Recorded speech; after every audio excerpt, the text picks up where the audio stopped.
खालापूर तालुक्यात वादळी पाऊस. खोपोलीसह खालापूर तालुक्यात सोमवारी पावसाने अचानक हजेरी लावल्याने अनेकांची तारांबळ उडाली. प्रचंड उकाड्याने हैराण झालेल्यांना या पावसाने मोठा दिलासा मिळाला.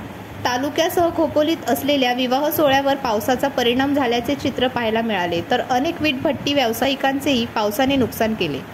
वादळी वाऱ्यासह आलेल्या पावसाने वीज पुरवठा खंडित झाला होता. खालापूर तालुक्यात सोमवारी दुपारनंतर पावसाला सुरुवात झाली. मेघगर्जनेसह वादळी वारा वाहत असल्याने अनेकांची चांगलीच त्रेधातीरपीठ उडाली होती. खोपोलीसह तालुक्याच्या अनेक भागातही जोरदार पाऊस झाला. अचानक आलेल्या उन्हाळी पावसाने वीटभट्टी मालकांचे मात्र नुकसान केले आहे.